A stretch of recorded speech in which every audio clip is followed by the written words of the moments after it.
All right. Okay. Soundtown just selling off for a moment. 34. Yes, I think it was 34. Yes, 34. Okay, that's $5. So did you hear that, folks? This is an incredible thing. Can't believe this. Everyone should do it tonight.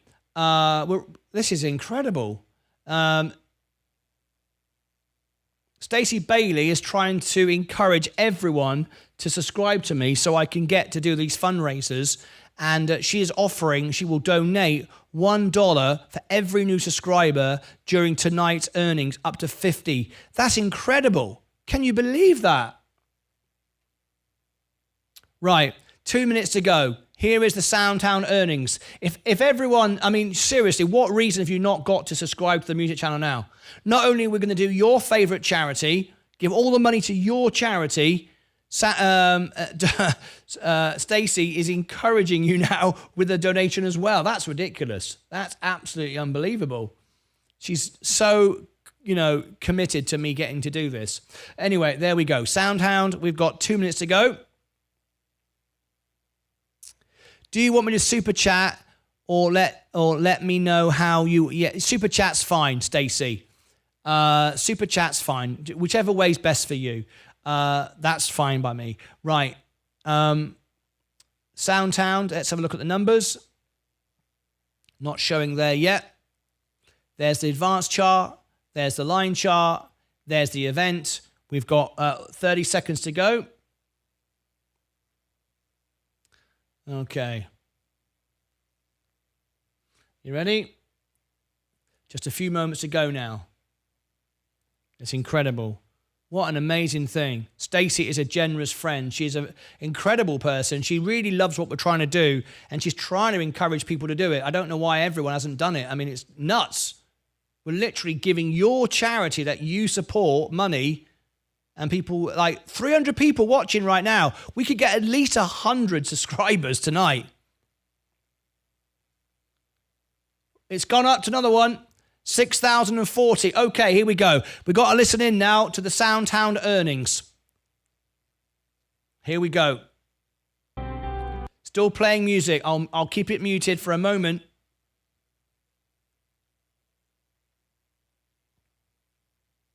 Let me give everyone the link to the music channel. Come on. Think of all the good. Think of all the good that can be done where there are no... I mean, everyone complains. There's expenses and there's taxes and there's credit card fees and there's people taking money. It's all going to your charity. I can't believe why everyone hasn't done it. I'm beyond words. Oh, well, Stacey, that's a very kind, generous offer of you doing that. Let's hope more do it by the end of the show. Right, Soundhound. We're listening to the audio. We're just listening in. 326 people watching. Wow, we're blowing up on our subscribers. I knew tonight would be a record. 1,000 people would be in. We're up to 800 now. I knew this would be a big night. Soundtown is a very, very popular stock for our investors. We actually rank, I think we were number one in the world. Let me have a look. If you type in SOUN, incognito, SOUN stock, we've been number one for this many, many times. Let's see where we are now. Number 3 in the world right now. We'll be number 1 by tomorrow again. Guarantee. I've not covered Soundtown for a few weeks. We'll be number 1 by tomorrow. Anyway, back to Soundhound. This time, I would like to welcome you to the Soundhound Q2 2024 earnings conference call. All lines have been placed on mute to prevent any background noise. After the speaker's remarks, there will be a question and answer session. If you would like to ask a question during this time, simply press star followed by the number 1 on your telephone keypad. If you would like to withdraw your question, press star 1 again.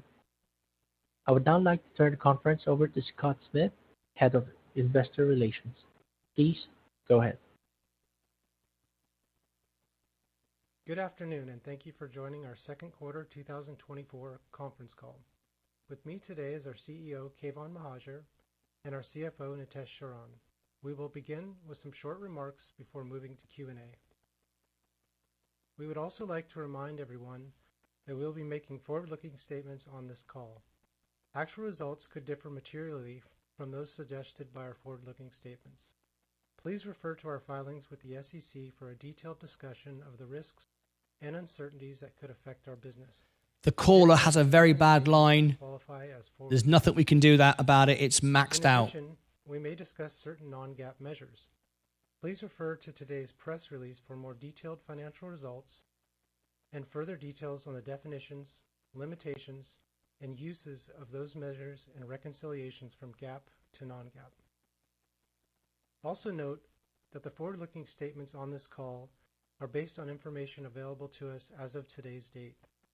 We undertake no obligation to update any forward-looking statements except as required by law. Finally, this call is being audio webcast in its entirety on our investor relations website. An audio replay will be available following today's call. With that, the caller has a bad line. There's nothing we can do about it. I'm sure the next caller will be louder. It's just their line. Thank you, Scott.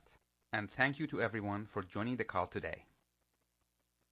Before getting into the quarter, I wanted to talk about the announcement we made this morning to acquire a conversational AI leader, Amelia. This transaction is a natural extension of our strategy, and we saw a great opportunity to partner with a company that we believe will accelerate our mission of voice enabling the world with conversational intelligence. Our vision has always been to create a conversational AI platform that exceeds human capabilities, delivers value and delights end users, creates an ecosystem with billions of products, and enables innovation and monetization opportunities for product creators. Today's announcement is a continuation of that path, and now is the time for such a bold move. SoundHound is a leader in voice AI, and we have built a platform that we can perfectly leverage to expand into new markets. Coming together with Amelia is an important step along the way in this journey, and we are excited for a number of reasons. Most importantly, this significantly expands our penetration in conversational AI across new verticals and deep into hundreds of enterprise brands. We are doing this in end markets that are expected to grow massively over the coming years, with enterprise spending on generative AI projected to grow 15-fold over the next 3 years to nearly $250 billion. Together, we combine decades of experience in conversational AI. We have a highly complementary suite of products, and we believe we can offer best-in-class, scalable customer service support to a vast spectrum of businesses.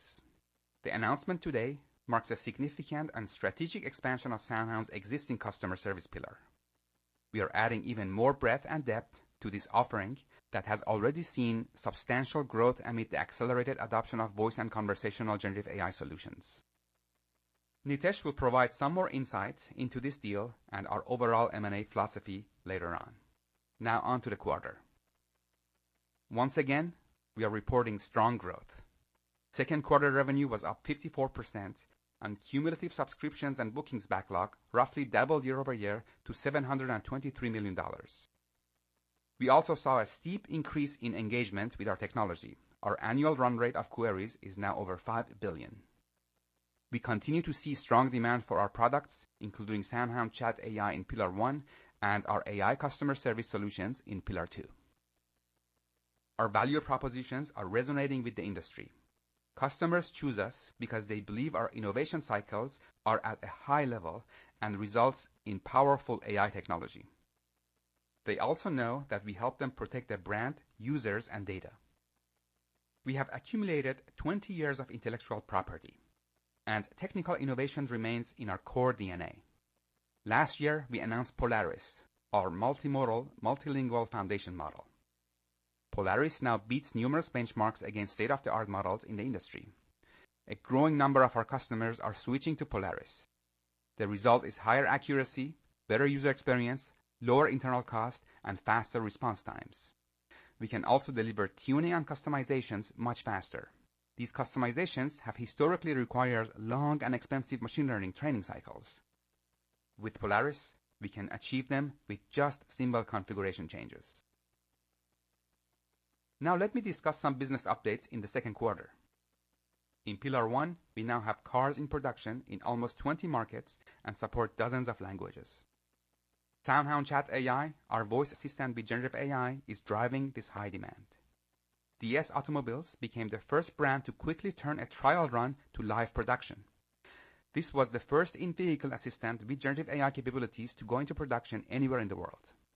And the results have been so well received that Stellantis has continued to integrate SoundHound technology into a large number of models across multiple brands. In total, we are now live on the road with 6 Stellantis brands: Peugeot, Vauxhall, Opel, Citroën, and Alfa Romeo, and of course, DS Automobiles. SoundHound Chat AI combines the power of large language models with our AI assistant, making it more capable and powerful. This is an upsell feature that will increase royalties from existing customers, and our booking this quarter increased as a result. This is important to emphasize. While historically there have been constant pressure from auto OEMs to lower their costs, for the first time we are seeing their appetite to pay more. They want to upgrade to SoundHound Chat AI to deliver a much better user experience to their customers, and they're willing to pay the additional royalties to do so. Therefore, we expect our revenue per unit in Pillar 1 will increase over time as more customers adopt the generative AI innovation in SoundHound Chat AI. Last quarter, we talked about the first company to roll out this technology integrated in vehicles in Japan. And now this quarter, we are also pleased to have signed a new contract to be the first company to roll out ChatGPT-style capabilities to in-vehicle voice assistants in Latin America. Initially, this will be with 3 brands and go into production in Brazil, Argentina, and Chile.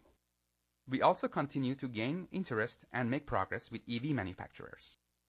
Earlier this year, we won a deal with a prominent US-based EV maker, which will go live immediately.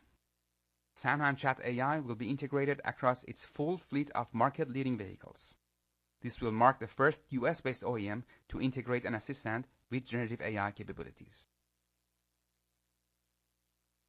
Additionally, we have expanded with an existing customer, a fast-growing EV manufacturer in Europe, to add SoundHound Chat AI to their digital assistant. Last quarter, we also announced a partnership with Perplexity to bring cutting-edge online LLMs to SoundHound Chat AI. This has allowed us to offer a truly multifaceted, next-generation voice assistant to phones, cars, and IoT devices. Perplexity helps SoundHound Chat AI provide accurate, up-to-date responses to web-based queries that static offline LLMs cannot currently fulfill, expanding the type and complexity of the questions the assistant is able to answer. The move made SoundHound Chat AI the most advanced voice assistant available on the market today, and we are currently in progress conversations with OEMs about having this capability go live. Moving on to Pillar 2. This quarter, we won the business of 3 sizable QSRs. This means that in total, we have now won deals with 5 of the top 15 QSRs based on the number of locations. One of the QSRs we engaged in Q2 was a large, well-known pizza restaurant with thousands of locations throughout the US. This means that SoundHound is now working with 2 of the biggest pizza chains out there. Each of these QSR brands represents a sizable opportunity to deploy our technology across thousands of locations. It's an exciting time. We are in a very fortunate position, so how we execute the business at this time will be critical to our performance in this space going forward, and we are mindful of this. Our customer service product portfolio is resonating with businesses of all sizes, so we are winning in large enterprises as well as small chains. It's become clear to us that very few companies can offer businesses of all sizes an affordable, fast, and easy-to-implement solution that addresses their growing needs. We own our tech. We have data from real interactions and nearly 20 years of experience. We believe we are winning because of the data science and machine learning behind our proprietary software. Last year, we introduced a product called Employee Assist, which uses our conversational voice AI technology to support employees like a co-pilot across a variety of tasks via their headset or a tablet. We already have several customers benefiting from this new service. Those include some large QSR brands, and I'm proud to announce 2 prominent coffee chains have also signed up this quarter. We are finding that many customers are choosing to sign up for Employee Assist in combination with our drive-through solution, Dynamic Interaction. They work together in tandem to handle and improve the customer experience while supporting their employees. SoundHound Dynamic Interaction delivers what we believe to be the next generation of all voice AI interfaces. It is full duplex, it's multimodal, it does not require constant use of wake-up words and turn-taking, and can be seamlessly multilingual. We believe its impact on voice AI and conversational interfaces will be as meaningful as multi-touch technology on touch interfaces. Our AI solutions save costs for our customers, improve the experience of the users, and also increase revenue by increasing throughput and proactively offering upsells. Our phone ordering solution are continuing to ramp up with existing customers like Jersey Mike's, and as mentioned earlier, we are penetrating into thousands of pizza chains locations across the U.S. We announced Beef O'Brady's, where we are already live in all corporate locations and plan to roll out to 20 states very soon. Going beyond restaurants, SoundHound Smart Answering is showing rapid growth within Pillar 2. We already have hundreds of locations live, from single location small businesses to brands with multiple locations. Last quarter, we talked about Planet Fitness, and we have already gone live and continue to roll out more. We are seeing great traction in franchise retail businesses and across a number of industries. These include personal care, professional services, home and local services, automotive services, among others. We are excited about Smart Answering because the number of industries it caters to opens up a massive market for us to address with millions of businesses in the United States alone. The seamless implementation capabilities allow us to scale fast, and the use cases for companies of all sizes are obvious. Whether it's handling multiple calls at once 24/7, conveniently filtering out spam calls, providing verbal and SMS responses, taking configurable actions, capturing leads with intelligent messaging, and answering questions about policies, hours, products, services, pricing, and more. We have built a competitive moat with our proprietary technology that is creating massive opportunity in customer service. On to Pillar 3, where we are making great progress and accelerated that path this quarter with the acquisition of Allset. The ordering platform we acquired through Allset enables us to build a voice commerce ecosystem. The acquisition will ultimately enable consumers to use cutting-edge voice AI to order food from their vehicles, phones, and smart devices. Additionally, the Allset team brings a wealth of marketplace experience and knowledge that will make a voice commerce ecosystem a reality. We are creating a new category, and together we plan to provide dynamic and convenient ways for people to order food and complete a range of other transactions just by speaking naturally. And as we increase the notable names that we sign every quarter in Pillar 1 and 2, it also helps us get one step closer to mobilizing this strategy. With this strategic move, we have significantly increased our addressable market while creating new, more convenient and accessible consumer experiences. Our customer engagement with this vision has always been well received, with existing and prospective customers getting even more interested over time as our portfolio of customers using voice-enabled services grows. We always talked about the flywheel effect with this vision, and we are starting to see that take shape. In closing, we have consistently grown at a rate of 50% or more and continue to fortify our financial position, all while gaining market share, attracting new enterprise customers, and creating some of the most innovative voice AI technology in the world. We are proud of the best-in-class experiences we are creating for our customers and their customers, but our ambitions to keep aiming higher and push the boundaries continue to grow. As an example of that ambition, today we acquired Amelia. Amelia is an innovative company that shares our passion for AI-fueled conversations. We are looking forward to leveraging our shared capabilities to offer the best AI customer support solutions available anywhere. We are also pleased to welcome the team from Amelia to SoundHound and are excited about what we can do together. We believe the disruption in the market for AI we are seeing today is building towards our exact vision when we created SoundHound almost 20 years ago. A lot of our predictions are now becoming a reality. With another strong quarter where we beat market expectations for revenue, We couldn't be more pleased with the momentum we are seeing and the demand for our products and solutions. We look forward to continued engagement with our stakeholders as we create value. We are grateful to our amazing team that makes this all possible with their shared vision. With that, I'll now turn the call over to Nitesh to talk about our financial performance, key growth drivers, and outlook for the remainder of the year. Please tap the like button and subscribe. I'm trying to share this out to more people. Good afternoon, everyone. Soundhound is not getting the Q2 publicity. revenue increased 54% year over year. We're the only ones covering it Results are live. Another positive mile marker on our growth journey, where we achieved $13.5 million in revenue. This marks our fourth consecutive quarter exceeding $10 million in revenue. We meaningfully improved our balance sheet in the quarter by paying down our debt and completing the conversion of outstanding preferred equity. I mentioned before that our capital position is a source of strength, and we want to maintain that strength because it affords us the opportunity to go on the attack when it makes sense for us. We do that through organic investments to fuel disruption, partnerships to help scale aggressively, and acquisitions to accelerate our pace. One of the measures we use to gauge customer traction is backlog. In Q2, our cumulative subscriptions and bookings backlog roughly doubled year over year to $723 million, with an average duration of slightly less than 7 years. Most of the expansion this quarter was in the restaurant space, although we continue to gain traction with automotive partners. For example, with Stellantis adding 5 additional brands going into production with SoundHound Chat AI. Today we announced, and Kayvon noted earlier, our acquisition of conversational AI leader Amelia. Let me spend a minute explaining how we think about M&A. First, we believe having a programmatic M&A approach can be value generating. Our acquisition philosophy stems from our overall strategy and vision, which is to voice enable the world with conversational intelligence and transform the next wave of how humans will interact with technology, increasingly with voice and natural conversations.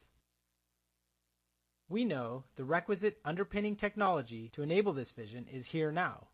In fact, we've built a lot of it ourselves, and we continue to see the customer demand and adoption for these capabilities growing. When we acquired Sync3 earlier this year, it was an accelerant for our restaurant business. Last quarter, when we announced the Allset acquisition, it was to catalyze our monetization pillar to connect voice-enabled services and products seamlessly together. Today's acquisition of Amelia is about accelerating more broadly in Pillar 2, customer service, and significantly expanding our industry reach. The primary filters we have been using to select appropriate acquisition targets have been: 1, does it fit within our long-term strategy? 2, will it amplify or accelerate our pathway to realize that strategy? 3, can we effectively operationalize it and drive meaningful synergies? And 4, can we buy it at the right price, appreciating the risks that inherently come from such transactions? Amelia checked those boxes for us. While it would be a meaningful acquisition with a lot of complementarity, we don't take the integration effort lightly and know it will take some time to get it right. But the prize together was too attractive to bypass in our opinion, especially with the enterprise traction and demands we have been seeing in the marketplace. We just announced this today, so it's still quite early, and we know there will be questions, so please note that we plan to share more and dive much deeper on the opportunity we see. Stay tuned for more details. Remember, it's easy to make money. Let The me hard now focus part on and discuss the second quarter financials in more detail. is to keep it. Q2 revenue was $13.5 million, up 54% This is my portfolio. I year-over-year. started with just We $5,000. continued to see growing automotive unit growth of healthy double digits in addition to unit price expansion, No driven shorts, by our no generative options AI ever. solutions and overall product expansion. The quarter benefited from a minimum guarantee edge solution purchased by Stellantis and also from a year-over-year basis the contribution from Sync3. Within restaurants, we continued to scale with customers, sign meaningful new logos, and further diversified product offerings. The quarter had nice balance across our pillars, where our restaurant business comprised roughly 25% of revenue. In Q2, our gross margins were 63%, down year over year, largely resulting from the acquisition, including the mix of lower margin call center agent business. Adjusting for acquisition impact, notably the non-cash amortization of purchased intangibles, gross margins would have been 67%. While the acquired call center business does weigh on our margins in the near term, There is value in what this business can do for broader opportunities to come and what the data can bring to our models. That said, our goal over time is to automate and modernize. R&D expenses were $15.7 million in Q2, an increase of 34% year over year. We are prioritizing investments in disruptive innovation like our Polaris initiative to expand our suite of products to address a wider array of customer needs, and we continue fine-tuning the way we leverage large language models to provide even more value to customers at less cost. For example, we will continue to be thoughtful and opportunistic about which models we work with versus using our own, and always keep the customer's needs at top of mind. In the end, our ability to arbitrate between models is a differentiator that we will continue to expand upon. Sales and marketing expenses were $5.7 million in Q2, an increase of 11% year over year. We continue to thoughtfully invest in go-to-market and customer engagement to capture the strong momentum and heightened demand. We are expanding reach through brand and industry marketing, demand generation, and high ROI lead gen strategies. G&A expenses were $9.5 million in Q2, an increase of 48% year over year. The increase in G&A reflects two main elements that we talked about the past few quarters. Our year-over-year comparison continues to be impacted by investments in financial and non-financial processes and internal controls to support requirements under SOX 404(b), as we became a large accelerated filer last year. Our G&A was also negatively impacted by acquisition-related costs in the quarter. All operating expense line items were impacted by the Sync3 acquisition. Non-cash employee stock compensation was $7.3 million in Q2. As a result, our operating loss for Q2 was $22 million. This includes non-cash acquisition impacts related to the fair value accounting that will likely introduce volatility into this line for the foreseeable future. OI&E was $14.7 million of net expense for the quarter. Compared to previous quarters, the increase in OI&E was mainly due to the one-time early repayment of our debt and associated extinguishment costs. We announced earlier in the quarter that we were able to repay the existing debt on favorable prepayment terms, allowing us to avoid sizable interest payments over the coming years. And the net loss was $37.3 million in the quarter. This led to a GAAP net loss per share in Q2 of 11 Huge cents. breaking news on MJ stocks at the moment. Video coming out later. Purchase intangibles, fair value adjustments, M&A transaction costs. Donald Trump stock-based spoke comp, tonight other and non-cash others. items such as the gain on bargain purchase. Our non-GAAP EPS loss was $40 stock. Adjusted EBITDA was a loss of $13.8 million in Q2, improving sequentially by 10%. The year-over-year increase was driven primarily by acquisition impacts and growth investments we have been making in the business. Our cash position at quarter end was $201 million and no outstanding debt. We see a market that is moving fast and believe having a strong financial profile in times like these is crucial to success. We are in a position of strength and focused on creating long-term sustainable growth and profitability. With that, let me discuss our outlook for the remainder of 2024 and our prospects for 2025. We have made great progress. The core business is growing, our technology is permeating across and resonating with an increasing roster of amazing customers. We expect the acquisition of Amelia to improve our financial profile. There are top-line synergies, and we also expect to be able to extract a lot of value from the combined companies. It's a little early in the process to be too precise, so let me build up how we see the rest of this year and entry into next year. We are cognizant that a significant acquisition like this will require heavy integration and will take time to fully We are baking this into our go-forward Mr. approach. Mankey donated As we noted in our press $4.99 release this morning, through a super we chat. expect this acquisition Insane to be MJ accretive news to in the earnings stock in the news I second just half of posted very 2025. important.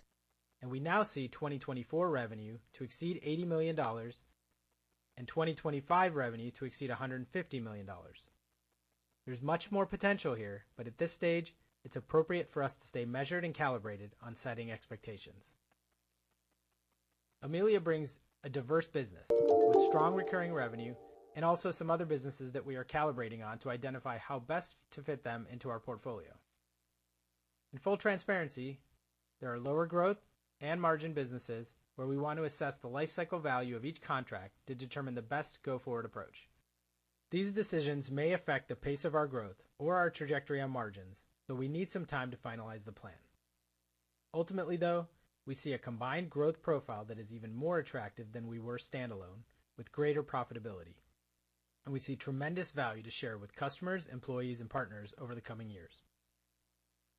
In conclusion, we are happy with where we are aggressively moving forward, and while we know the path forward won't be linear, we have a clear vision that we are accelerating towards. Thank you. We will now move to Q&A.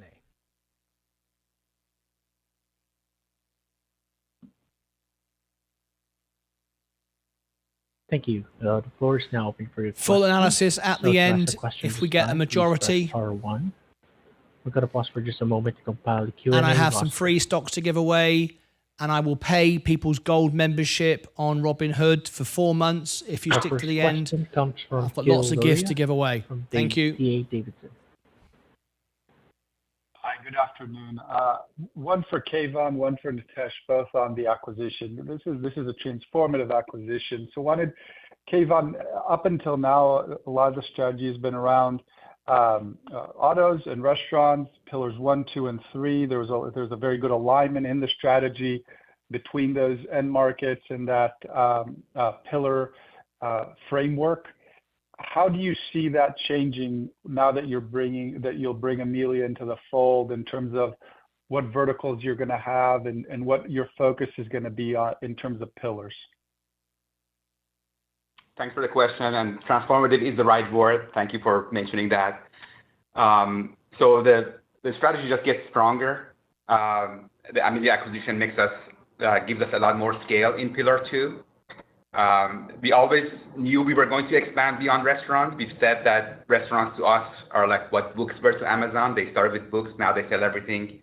And we've always wanted to expand in AI customer service to other industries.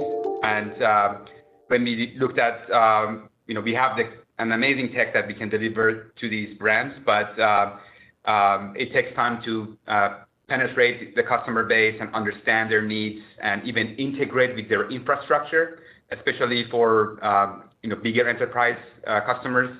And Amelia has accumulated 26 years of customers and integrations. They also have great complementary products and technologies. So this just accelerates that vision. It gives us a much bigger scale in Pillar 2. And a lot of their customers also fit into our Pillar 3. They work with retail, the ticket companies, insurance, financial services, retail, hospitality, and a lot of those actually have a very nice fit into the Pillar 3 vision. Got it. Thank you. And Nitesh, I know you asked in your prepared remarks for a little more time, but want to talk, as you talk about managing a company that next year is going to have $150 million. You're saying that accretive second half 2025, that strictly speaking, that just means your earnings would be higher than they would have been otherwise. In terms of the overall margin structure and where that could put you when you're managing a company that big, does it bring closer your break even in terms of your ability to generate cash flow, adjusted operating margins, and then even GAAP operating margins? What does it do to the timeline of hitting those milestones? Sure. Thanks, Gil. So I'll put the caveat up front. More details are certainly to come. We just announced this today that there will be filings and certainly a lot of details for us to talk through. But let me give you the high level construct and the way we see this and the way we see us moving forward over certainly the near term, but more importantly, maybe over the medium and long term. So what we're really excited about here is Amelia is a software business, has strong customer traction, deep and generally really robust relationships that permeate over time, and where you can expand and add, upsell, cross-sell, expand services, products, and expand margins. They do have multi-components to their business, and we will integrate that with our profile. But I've said before, sort of pre this acquisition, over the long term, we should have strong growth profile, very healthy software margins, 70+% gross margins, and at scale, EBIT margins that are 30% plus. And I don't think that changes at all with the acquisition. I've said also that you got to think of us in phases. we are migrating to break-even phase after sort of I'll call it cash utilization phase. And that's the next horizon for us. Going into next year and beyond, I think you should think of us as investing in these tremendous growth opportunities because we do think of these as generational shifts in how humans are interacting with technology, increasingly through natural conversations and increasingly through voice. And so we're going to be in sort of call it that break-even zone for a bit, and we'll be funneling incremental dollars into our growth opportunities because there are tremendous growth opportunities. And so I think from an EBIT margin and even what I mentioned about sort of accretive in the second half, to your point, that's earnings related. But even our profile is generally capital light. And so that translates very seamlessly into cash flow as well. So maybe to synthesize all of that is the combination, we will have to integrate. There will be synergy opportunities. There are cost opportunities as well as we look across both firms that we'll be working through. But as you get into next year, certainly, we see earnings accretion, we see cash benefits and cash flow benefits. And I think as you start to think through end of 2025 into 2026, you're going to see a much more scaled, still strong growth company, very healthy gross margins, software-like, and EBIT margins that are not at our full potential because we're going to be investing those incremental dollars in our growth opportunities. But certainly shortly thereafter, I think you could think of us as that 30+% even margin type profile business. Right. Thank you. Thank you. Our next question comes from Dan Ives from Wedbush Securities. And great quarter. Can you just talk about how conversations with prospective customers have changed? Let's say over the last 3-6 months compared to even a year ago. Can you just maybe anecdotally talk about that, just given where everything's going from a technology perspective, new verticals, and I think the view of SoundHound, right, is obviously changing dramatically in the market. Thanks.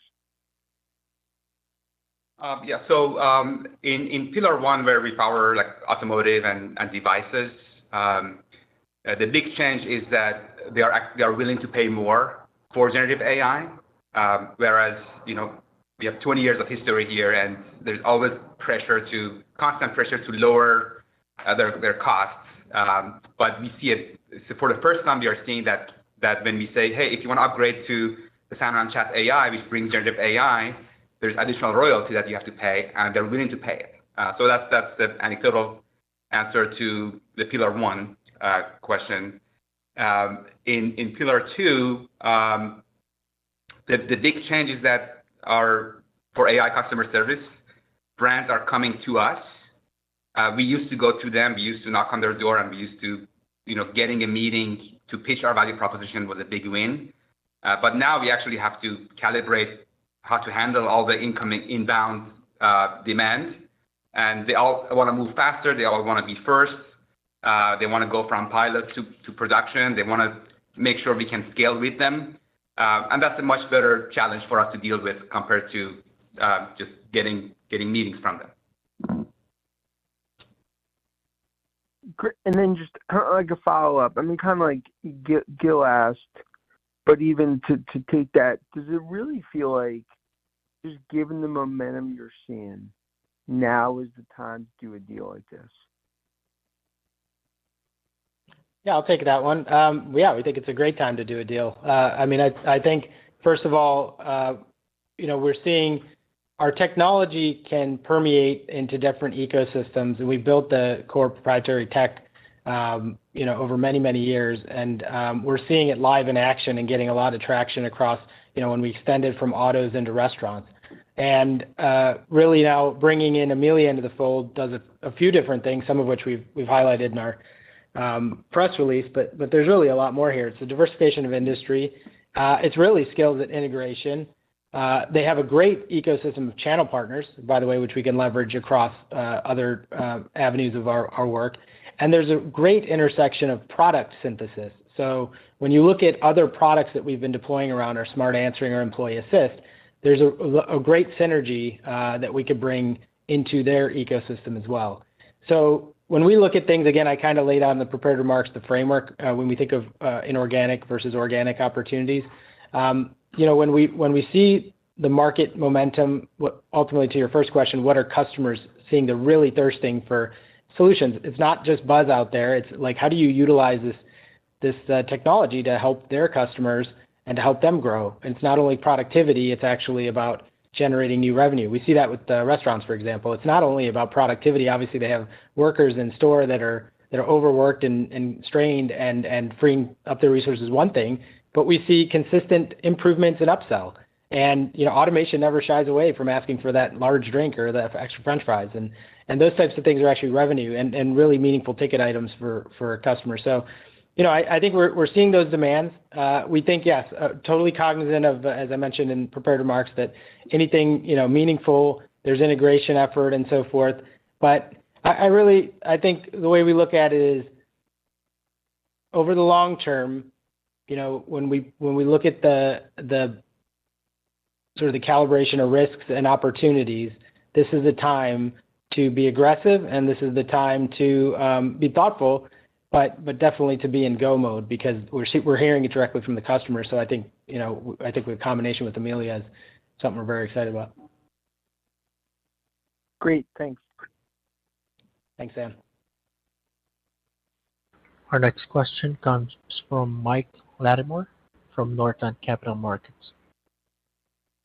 Great, thanks. Yeah, congrats on all the developments here. Looks great. The query volume growth was 90%, and last quarter it was 60% year over year. What caused that acceleration? Yeah, a lot of it is automotive partners that upgraded to SoundHound Chat AI. We did mention that when you upgrade to Chat AI, because of the generative AI feature, the usage went up. So consumers are actually interacting with the assistant a lot more. In some pilots, it was an order of magnitude.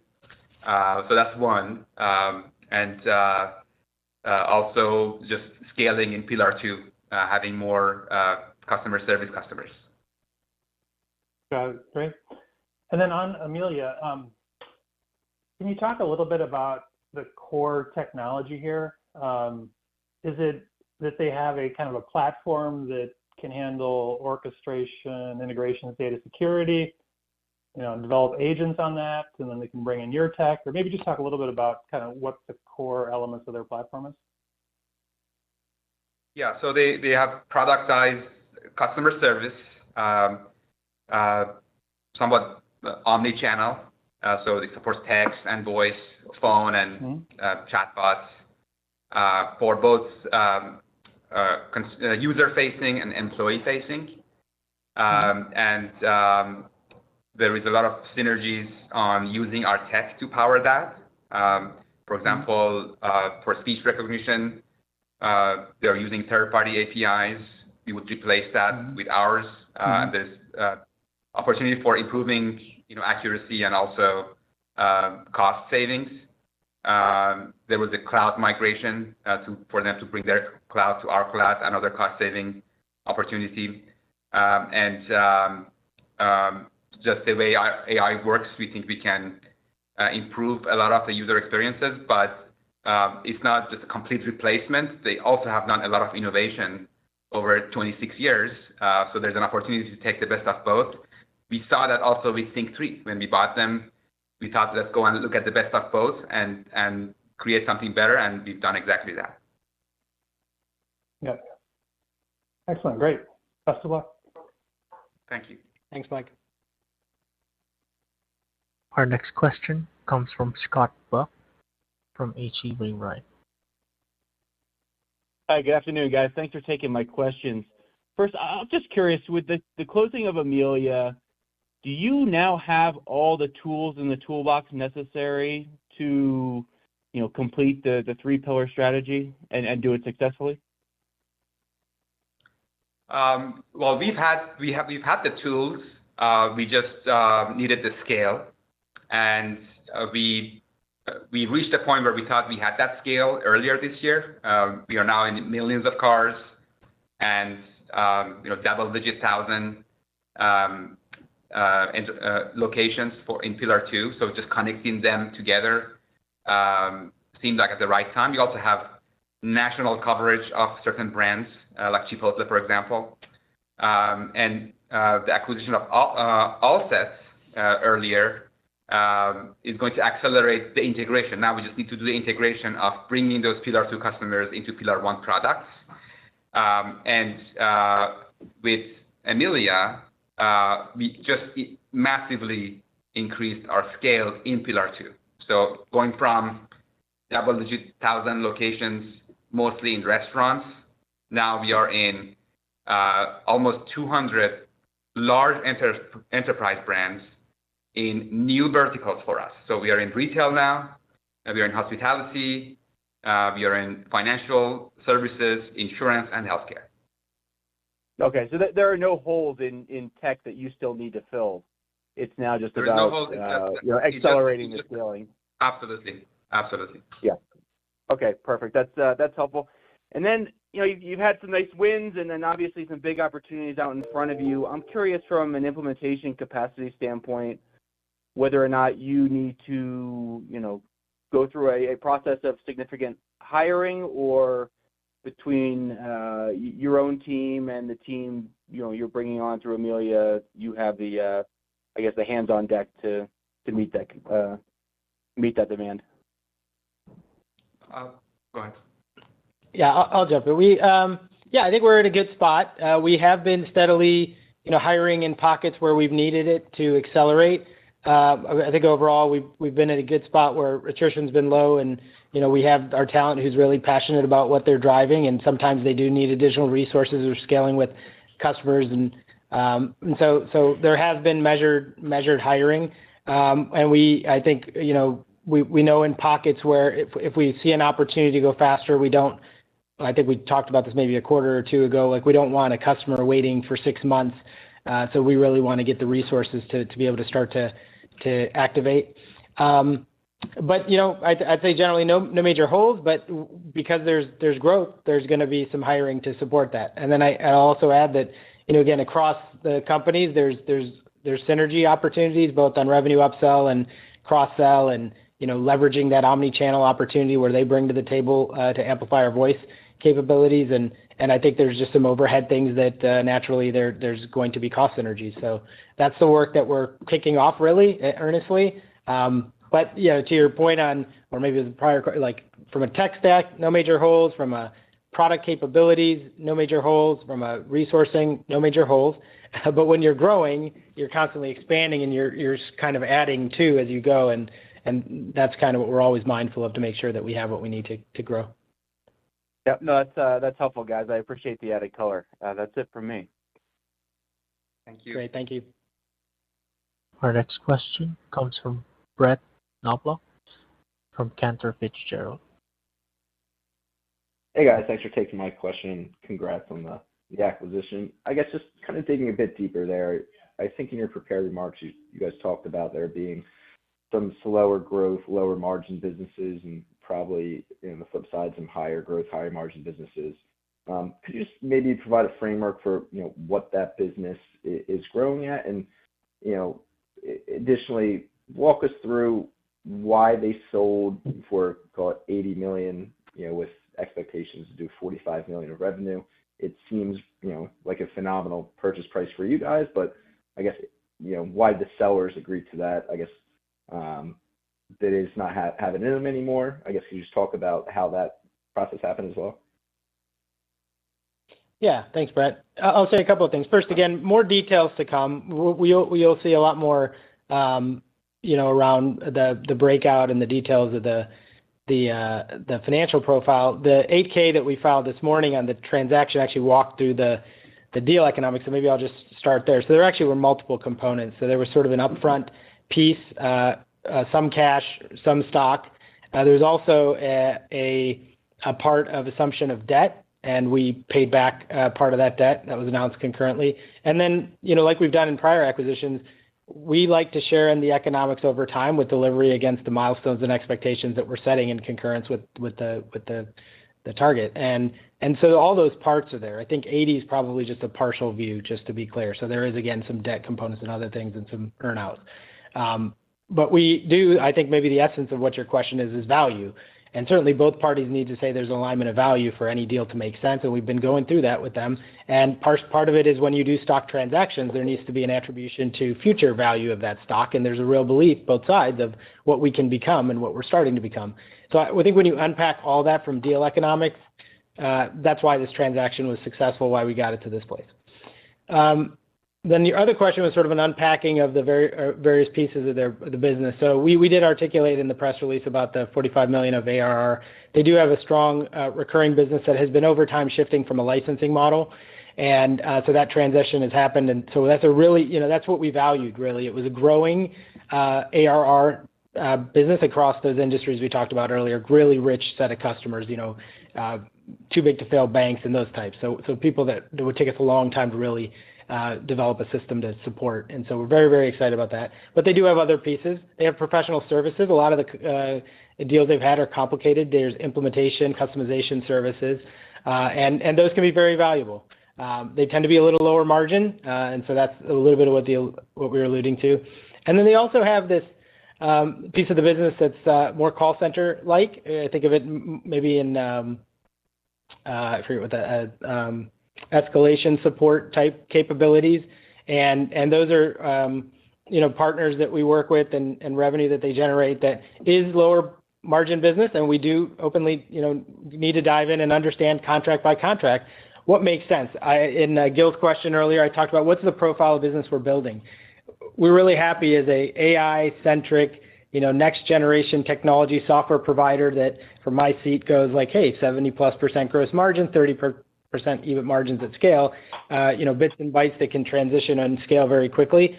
But when we need to provide services to support integration environments, we'll provide that. When there are, like we had with Sync 3, some call center capabilities that are additive, and by the way, appropriately measured with the customer, where there's data that we can utilize to enhance the models and enhance the technology, we'll leverage that.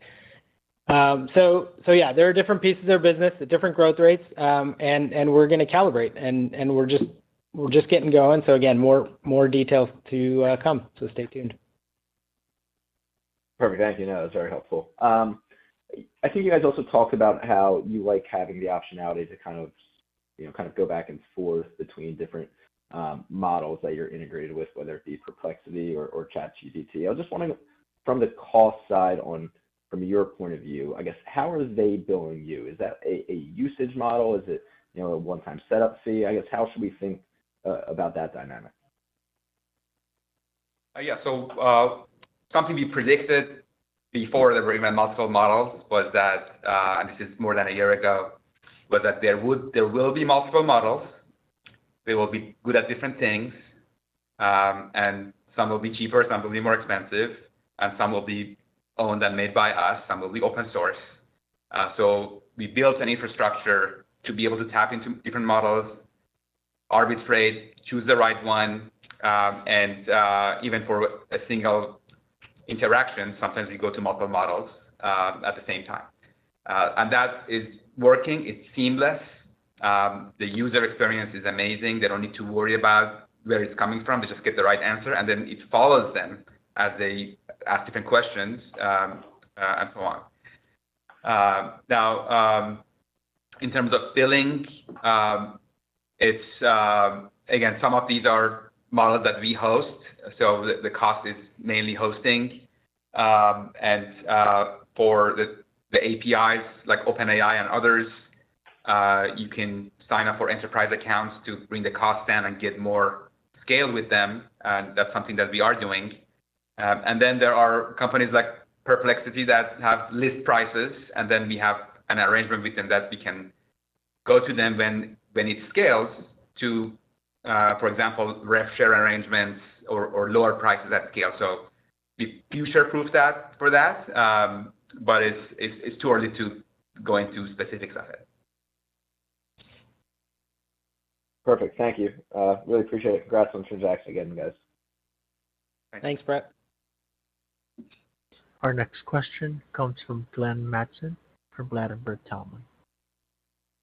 Hi, thanks for taking the question. Building on that last question a little bit with, expected new release of ChatGPT, maybe can you just talk about how you plan ahead for something like that, and maybe there's obviously opportunities, but perhaps is there any risks associated with maybe they could come out with some functionality that could potentially be competitive on the very low end or something like that. So anyway, just generally speaking, managing the evolution of this process, as well as maybe you can hit on other factors of the competitive landscape when you talk about this, just in general, whether it be Pillar 1 or Pillar 2. Yeah. So in terms of advancements by OpenAI and other similar companies, we positioned ourselves so that as they do better, it benefits us as opposed to it harming us. So we are able to use whatever they put out that's good, and if some of those overlap with something that we already have, we don't hesitate to integrate it because our goal is to deliver really, really good user experiences.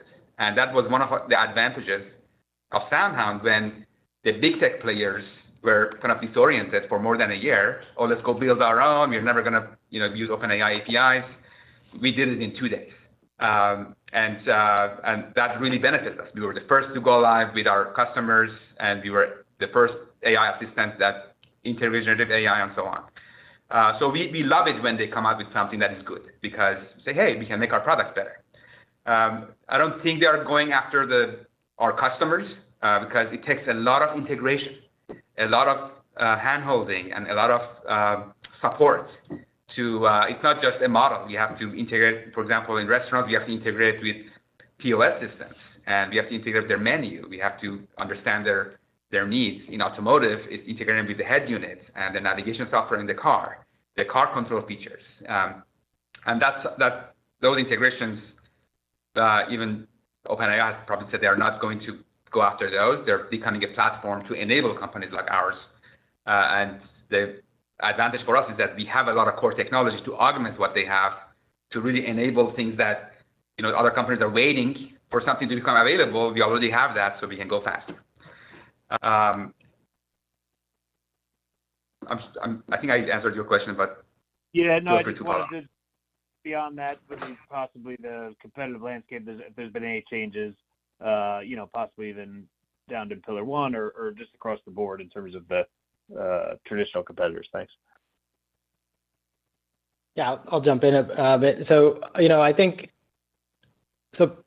Pillar 1, we're really kind of the same group, and we've been gaining traction. We've been gaining brands, and we feel great. And that's a primary comment around automotive.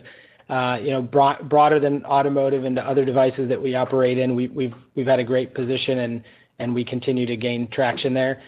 Within Pillar 2, it's a hot area. There are people coming, and I would say people who are, who don't have the technology to compete, who are struggling.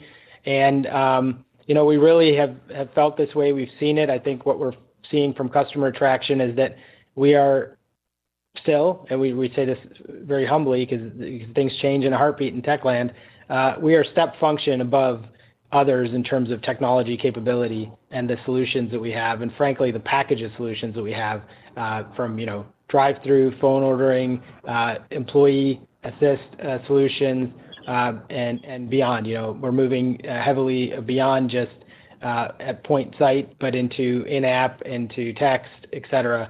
And there's a ton of engagement that we have the full portfolio of solutions. So we really think we got a running start on the restaurant side. But yeah, it's a very, very attractive market, and it's maybe one of the most sort of logical use cases of AI. So I think we're going to continue to see entrants. We look at that as a good thing. It's a sign of a healthy market. But again, we feel like we've got a really strong position and really wouldn't trade our spot with anybody else. Great. Thanks for that color, Nitesh and Kayvon. Thanks. Great. Thank you.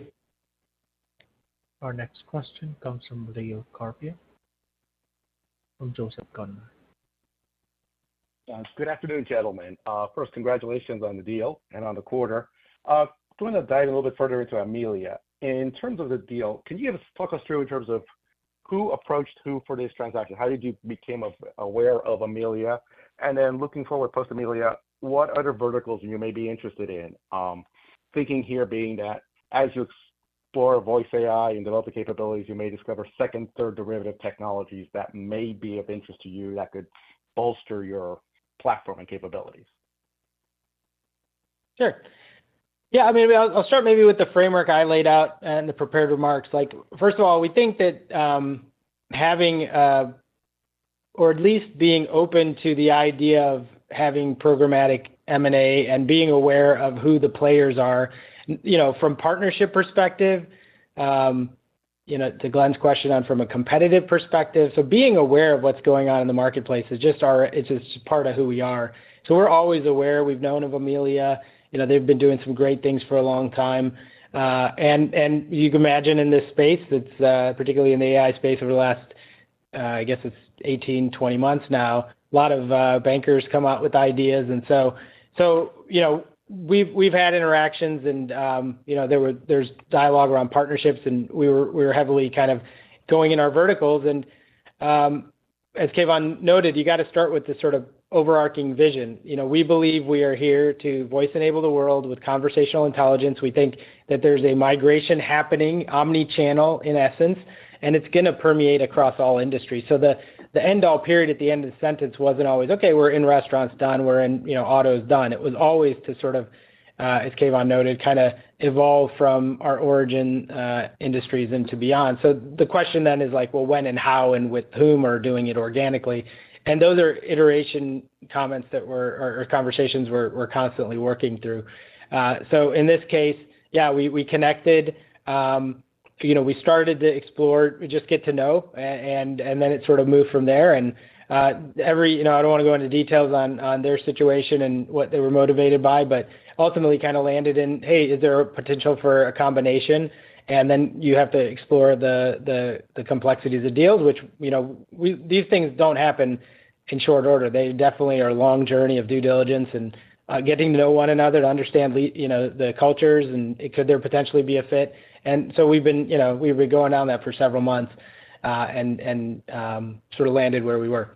And then I think maybe just to hit the other part, in terms of I think your question was like industries, is that the right set? I'll try to address it this way, that humans have been interacting through voice and conversation forever, and yet our technology is kind of chasing that play. And we do think we're at the precipice of where human interactions and with technology in all manifestations can happen through natural conversations. And there will be great places where the touch type swipe is the best medium, but there will be more and more opportunities where conversations and using your voice will be the best medium. So I don't think there's a boundary on like this industry, that industry. It's really about journeys and consumer journeys. So again, makes sense for if you're driving in your car, you want to pick up coffee. Great. Well, there's a connection. Makes sense when you're just at the drive-through and you want to order your food. It makes sense if you're driving, you want to set some appointments or book travel or, so forth. Or like there's so many interactions. And so we're just getting started here. We think this is the right action for us now. And so we're excited to embark upon the journey with Amelia and continue on the journey that we've been driving for the past many years. Okay, and then a quick follow-up question.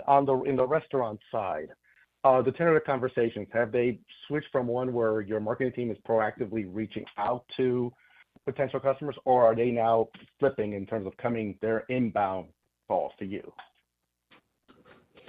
Yeah, we commented for the last couple of quarters, there really has been a pretty significant shift towards the latter where, originally, call it 15, 20 months ago, we were really on the outreach side. I think your question was predominantly for restaurants, if I'm not mistaken. So that certainly in that industry, it has, we're working through making sure that there isn't too much of a wait because we're working through integrations with some major QSRs, as Kayvon noted, trying to make sure we're serving all our customers equally with excellence. And so we're not working with everybody, so there's still more conversations to be had. But we're going out to conferences, we're getting leads, we're talking to people. Some of those conversations take place over time. The other thing that these are virtuous cycles. If you can do well in one instance, the word gets around pretty quickly.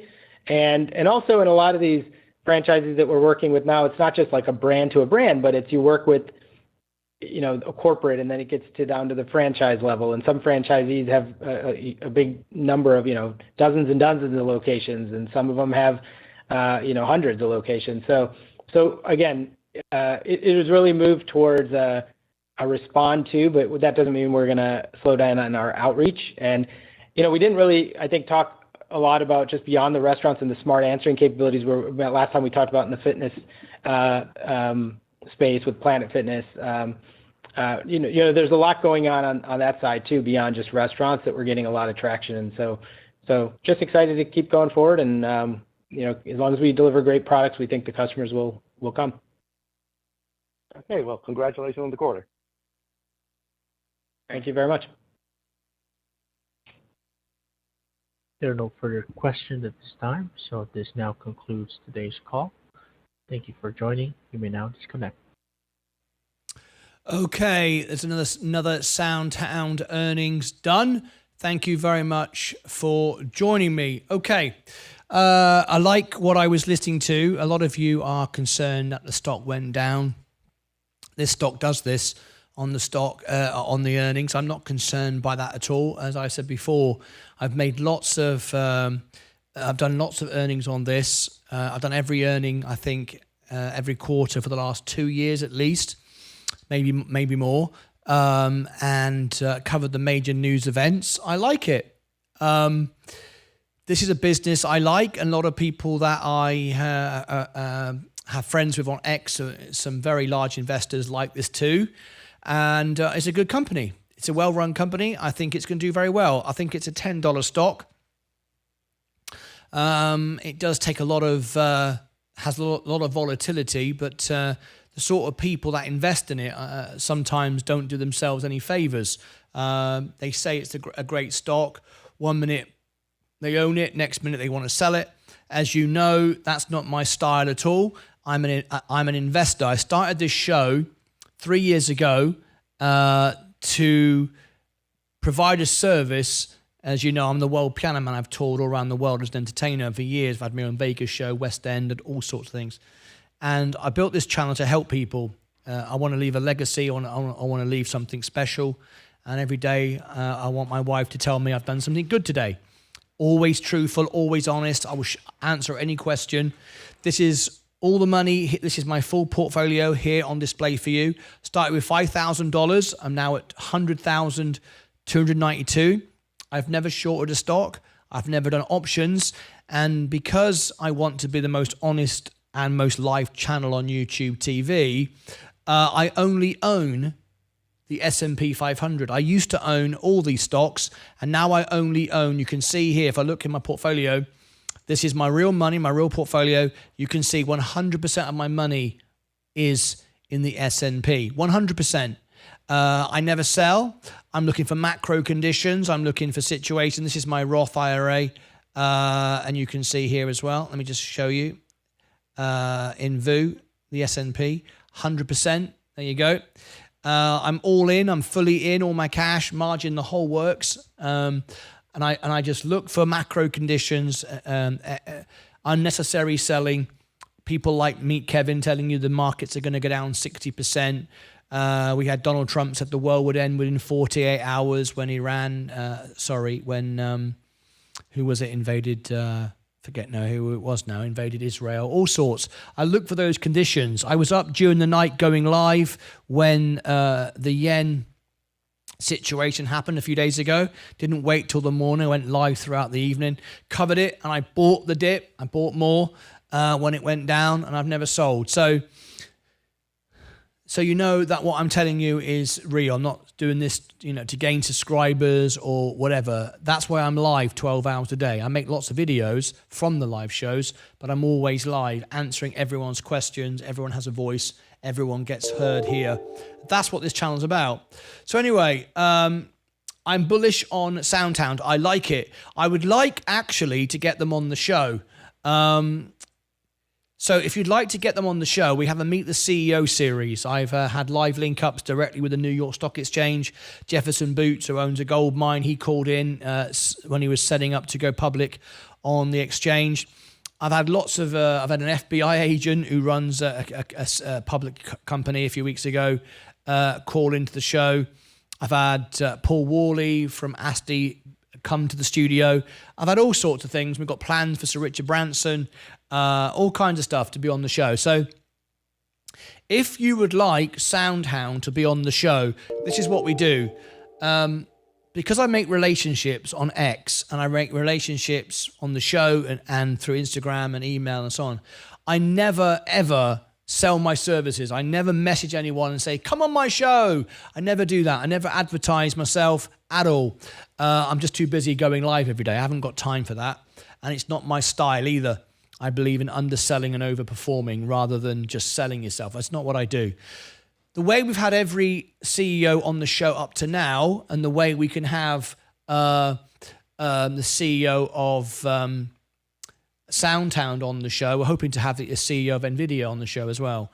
If you want the CEO of Soundhound on this show, it's very, very simple. They'll respond to you very, very quickly. This is how we do it. If you want Soundhound to be on the show, you go to their their investor relations website. On their website, soundhound.com, whatever, you'll find the investor relations. Don't rely on somebody else. Do it yourself. Get busy. Email them and say, we would love you to be on the show and learn more about Soundhound. We do rank #1 in the world for Soundhound.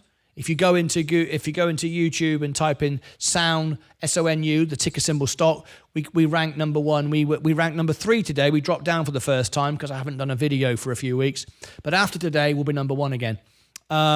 We rank #1, so we've got a good voice, you know, and I'm bullish on this stock. And I would like the CEO to be live on the show here in the studio or virtually, you know, phoning on video, whatever. So if you email Soundhound and say, there's a show we'd like you to be on, we are the investors. They want to hear from the investors, not media saying, come on my show. We don't do that. You email them as investors. And if there are other companies you want as well, you could do a template and you could like copy and paste it to different CEOs, different investor relation managers, whatever. Invite them, say, we'd love you to be on the show. Now, don't think everybody else is going to do it. Do it yourself. If the more people do it, the better. You can then build a relationship with them, explaining that you are an investor, you believe in the company, you'd like to know more, and you would like them to speak with me. Now, CEOs like being on my show because it's better than Bloomberg and CNBC because they're all scripted, and with me, there's no script. We just have a conversation and we get to know the person behind the business. That end of the day is the person you're investing in, right? You want to know who you're buying, where you're putting your hard-earned money. So if you do that, eventually you'll get some response, and you can find my email from the information page on my channel, martyn@martynlucas.com. You can copy me in if you want to, but I won't get involved until they're talking to you and say, yeah, we'd love to be involved. We'd love to be on the show. Then I can chirp in if you want, and then they'll contact me and we'll set it all up. But that's how we do it, and that's how we've done it in the past, and it works very, very well. You did ask for a full analysis, so I'm going to put together an analysis and do a full analysis for you. So I'm going to end the poll. 219 of you voted with 68% saying yes, you would like a full analysis. So I will do a full analysis updated on that as well. So there we go, Soundhound earnings. Thank you very much for joining me. Expect some volatility over the next few days because there's a lot more going on in the markets now than individual stocks can control. I don't think anyone is in much doubt about that. There is so much manipulation, particularly on these kind of stocks. They do attract the wrong sort of investor. They attract people who like to short stocks. I don't believe in shorting stocks. I hate it. I always like to build things and make things, and that's how I always make money. It's easy to make money. The hard part is to keep it. So as you can see, I've got 100,000 here I started with $5,000. So I've done all right. And I've got no options or shorts or anything. Anyway, I hope you enjoyed tonight's presentation.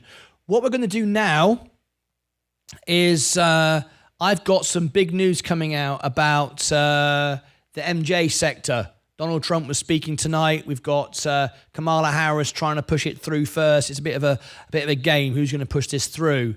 So join me in the morning for the opening bell. There's videos going to be coming out. I'm going to cover the earnings. Let me answer anyone's questions.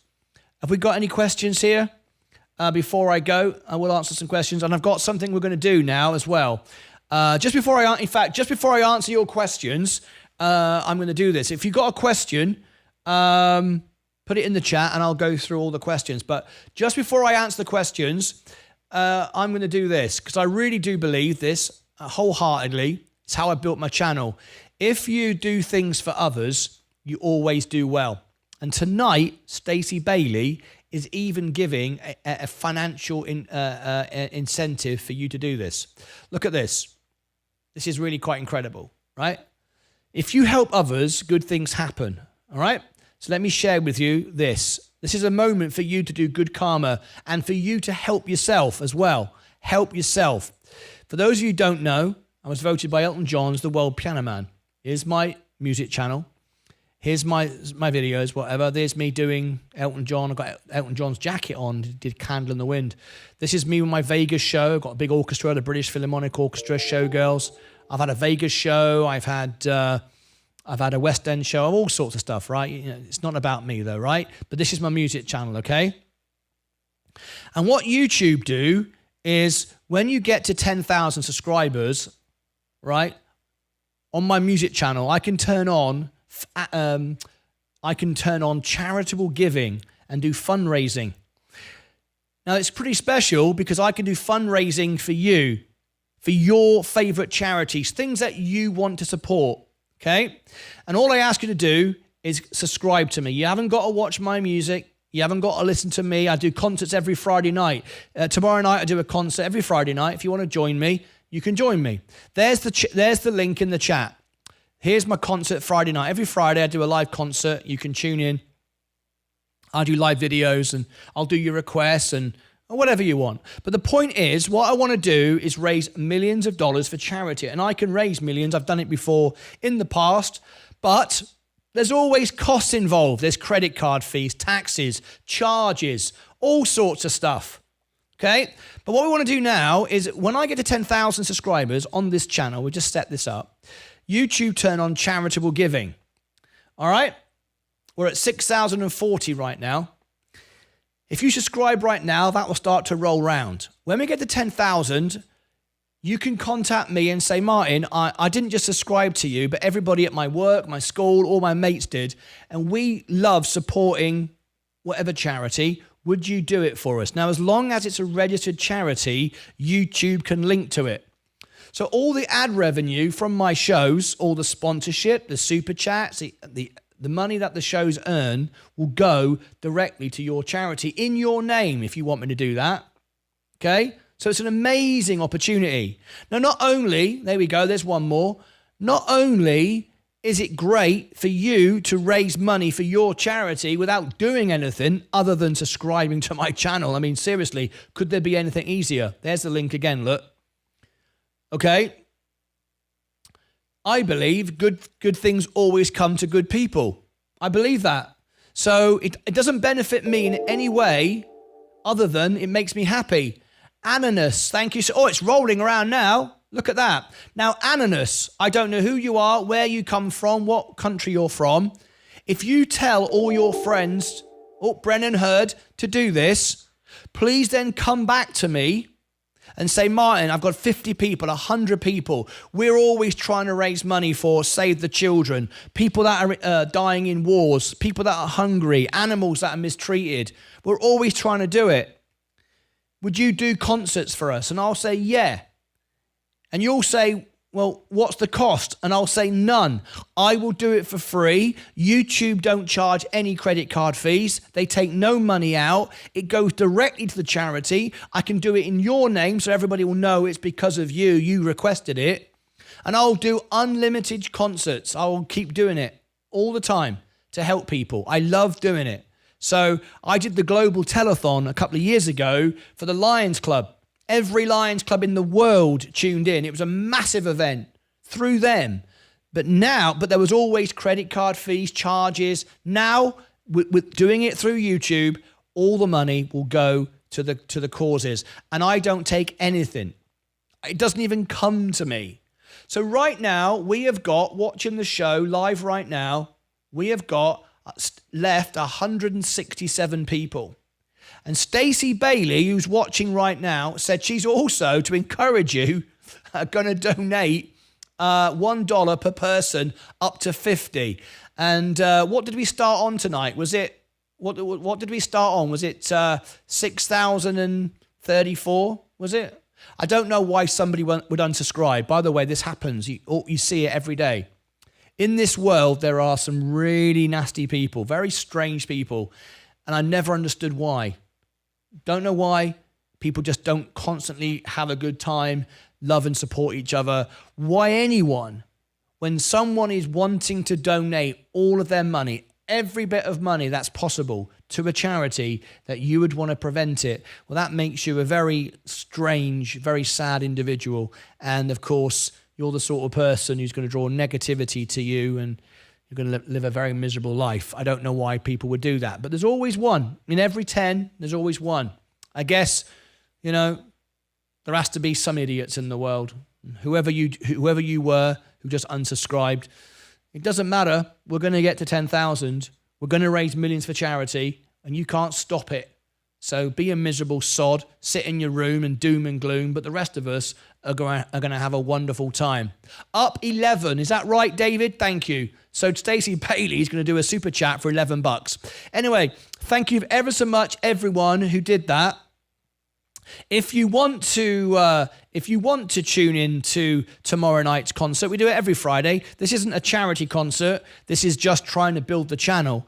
Here is the show. We do it every Friday, and you can tune in and see what it's all about. But this is where we'll do the fundraiser events for you, for your charity, in your name. All right. Could be they get notifications and unsubscribe, but forgot the purpose of the channel. Just lost another one. Could be that they get notification and unsubscribe, but forgot the purpose of the channel. No, because they've just subscribed and they've just unsubscribed. I mean, we only do one show a week, so it's not that reason. But yeah, strange people. That's 2 people now have unsubscribed. There are sad people in the world. I mean, otherwise, there wouldn't be wars, would there? There are horrible, evil people, and I don't know why. It's not funny. I don't know why you're laughing, why anyone would think it's funny. I believe in always trying to serve and help people, but some people think differently. They live in their mum's back bedroom like the thugs in England who went around rioting. There are people like that. There are people like Adolf Hitler and Vladimir Putin. There are evil people in the world. Fortunately, most people are good. And I have to say, I was very proud yesterday of thousands of English people coming out on the street saying peace and happiness. We are the English people. We love to welcome people, and we are law-abiding, respectful, proud Englishmen and Englishwomen yesterday. I was very proud to see that. And what was really nice, all the hooligans have all kind of run out of steam, and they're all being put in jail now. So that's the end of that. So anyway, just in case we get a few more, Stacey Bailey, you are an absolute star. Incredible. What a wonderful gesture. Okay, guys, that's it. So what we're going to do now is many of you will want to know what goes on behind the scenes when I'm talking to the CEOs, when I'm setting up shows in between, and all of those things. So what we're going to do now is introduce you to the extra channel behind the scenes. So what I'm going to do now is, so I can get on and make these videos tonight. We've got lots of stuff to put out, and I need to take a break and have some food. I've been going since 6 o'clock this morning. Oh, hang on, let me read that out. Stacey Bailey donated $15 through a super chat. Just in case we get a few more. Smiling face with hearts. Very nice, Stacey. Thank you very much indeed. It's very, very kind of you. So even if those couple of idiots tried to unsubscribe, it made no difference, right? We'll always win. So this is what we're going to do. I'm going to send everyone now to the extra channel. where we're going to you'll be behind the scenes. You'll see what's going on. And from there, you can do what you like. You'll hear what's going on behind the scenes. I'm going to end this show. And this is, whoops, hang on, where's the extra channel? Beg your pardon. Here is the extra channel. I'm just in the wrong channel. Here we go. And hopefully you'll join me there. Let me just, what am I doing? Pressing the wrong button here. I should be there. That's more like it. There you go. There you go. Right. Here we go. So this is the extra channel. This is where we are live right now. Pop in and say hello. What we've created here is a place for investors. If you're a bot or a scammer or a troll or you just want to be horrible, this isn't the place for you, and you're not welcome anyway, because we have a $1 paywall. Everyone can watch, everyone can listen, but if you want to chat with our investors in the chat, it's 99 cents. It's all it took to stop all the bots and the trolls from coming in. So if you want to be part of this is where we alert everyone every day what's going on in between the shows, when I'm setting up interviews with CEOs, when I'm editing. If there's breaking news, you can share it with me. But by putting a 99 cents members only paywall, which is the minimum I could do, it stops idiots coming in and saying horrible things, and we get good information. And that's how we make money, because we're not wasting our time with idiots coming in doing that. All right, so let me end the show. Send you now to the extra channel. Just pop in and say hello if you want to see how it works. And I will see you back in the morning for the opening bell. I will get to work on the analysis. There's other information as well breaking about MJ stocks. I'm going to put all that out tonight as well. A lot of breaking news there. But that's it from me. Thank you, Stacey Bailey. Thank you ever so much. I hope you all subscribed and tap the like button. There's Mr. Mini-Me. Pat him on the head. There he is, look. It will help promote the video. That's it for me. I'll see you all back in the morning. Pop into the extra channel. Say hello. See how it works. If you'd like to be part of it, you can. Oh, I didn't answer the questions. Hang on a minute. Hang on a minute. Oh, I thought someone was joking. All right. Oh, that's good. That's good. In fact, I'm going to say, it's very important, Manny Fresh, stay away, it's rigged, just joking. Please don't joke about these things, because it's real serious. People will read that and think it is. It's registered charities through YouTube. Nothing could be more honest. Nothing could be more straight. And because we live in a world of skeptics and people that do bad things, we don't want that to be seen, because people will pick that up and go, oh, what's going on? Martyn Lucas, he's robbing everybody. We're not. We're trying to raise millions of dollars for people in need. So it's not a joke. It's not funny. Stuff like that isn't funny. All right. Let me read your comments. Any questions? I'll just go up about as far as this. Okay. What have we got? Oates, you're from Nottingham. Welcome. Well, I did Thoresbury Hall in Nottingham. I did the Nottingham Civic Theatre as well. I've toured all over UK with One Night in Vegas. Thoresbury Hall we did for Warner's. Lovely to have you here. I visited the Mighty Oak in Nottingham Forest as well. New Mexico, welcome to you, Robert N. We have members in 63 countries, and we speak 14 languages to you. Yes, knowledge is power. It certainly is. Let's go. Palm Springs, California. Welcome. But you don't own any of this stock directly. No, because if I bought this stock directly, people would accuse me of pumping and dumping and thinking I was a Meet Kevin or a Graham Stepan taking FTX money, that kind of stuff. This channel is to help people, not sell YouTube videos. So I bring on the CEOs, I bring you the managers from Wall Street, I bring you the facts, information. I'm only owning the S&P, so you know I am being impartial and honest. If I owned the stock, you might think I was manipulating it. And it's not to sell videos or make money for me. I don't need the money, and I don't need to promote videos. I'm here to help people. That's why I don't own the stock. But I tell you now, I know more about it than most people. Let me tell you, I've covered every earnings, and I speak to people at SoundHound all the time through X and Instagram. So I might not own the stock, but remember, I am fully invested. I've got $180,000 invested if you include all of my investments here, as you can see. So I'm fully invested, more than most here probably. All right, so don't think that's a bad thing. Thank you, thank you. Looking forward to the financial segment after. Great, I'll be putting that together for you. I'll be back at 10 to 8 in 2 months. I believe it's a $10 stock, yes. Hit the like button, says James. Thank you, James. If you held since February and really believe in it, but regretted not selling and taking profits at jumps, why would you sell with a 5 average of 570? Well, I've always believed this. I don't buy any stock that I don't believe I can own for 10 years. When I used to buy individual stocks, that's how I feel. And now with the S&P, I'm not selling anything. I'm just adding more and more. And live on this show, I'm going to get to $1 million live on this show from 5,000 in this show in front of all of you in the next 6 years. Market is rigged. Watch the stock is going to go stock. No, I don't believe the stock market is rigged at all. I believe it can be manipulative and confusing and scare people, but it's not rigged. People always say that who don't understand it. I speak to hedge fund managers.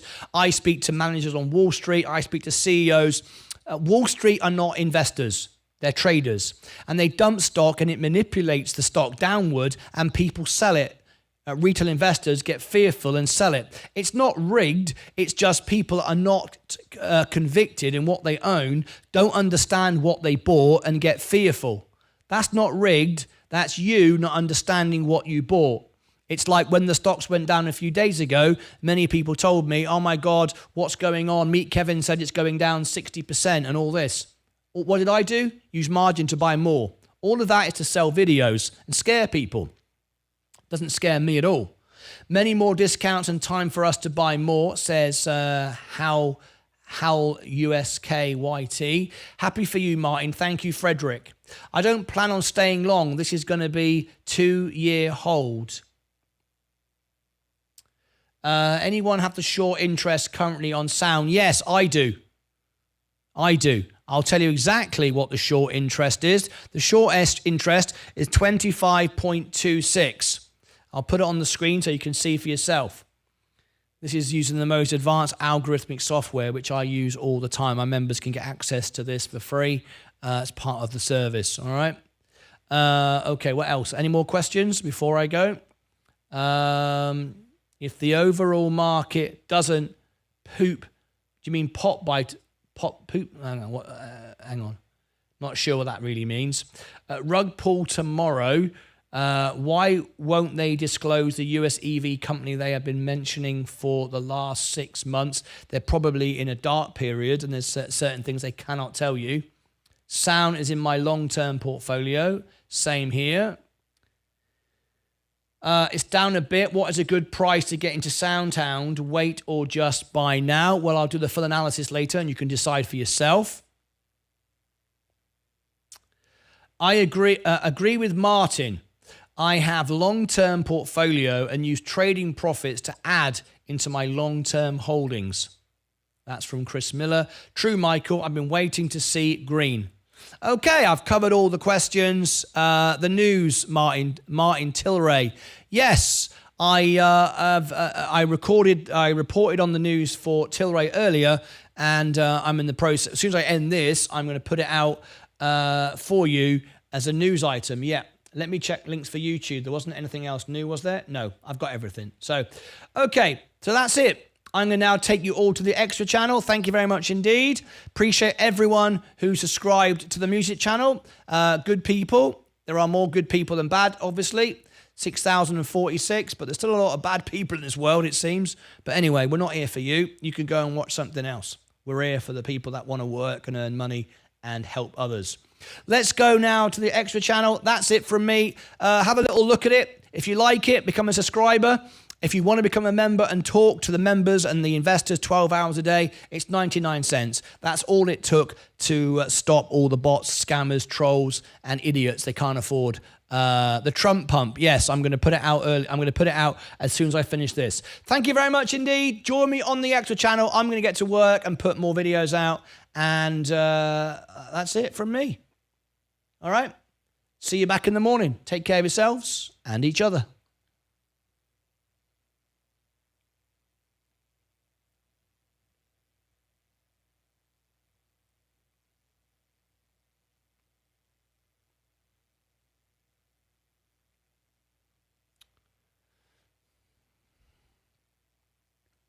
Okay, so you should be able to pop now into the extra channel.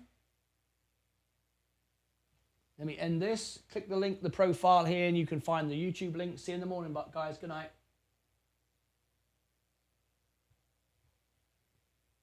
Okay, let's see if we get anyone pop into the extra channel.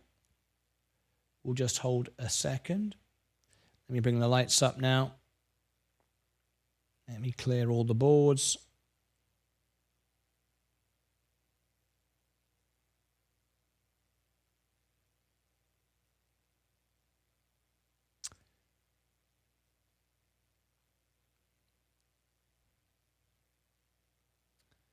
Okay.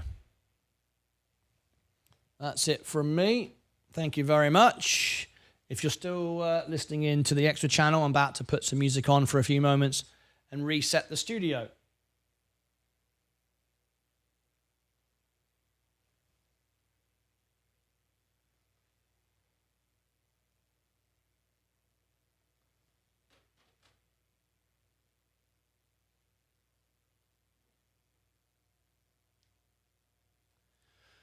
All right, guys, that's it from me. This is the extra channel where we are behind the scenes, so you can see what's going on when I'm talking to CEOs, setting up things. You can subscribe to this channel and watch and listen into what's going on behind the scenes. If you want to chat to the members and find out what's going on, you've got a 12-hour-a-day feed here live. You can say to me, Martyn, there's some breaking news going on, and you might like to report on it. I can then go live. It's what this is. It's a family of investors without the bots, the trolls. You can see my piano. This is where I do concerts in the evening as well. This studio lights up, so if you want to join us for that on tomorrow night, you can.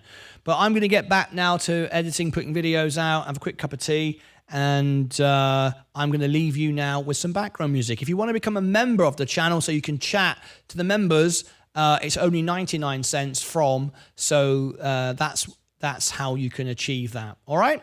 That's it from me. Thank you very much indeed, and I will see you back later on. Thank you very much. Take care of yourselves and each other.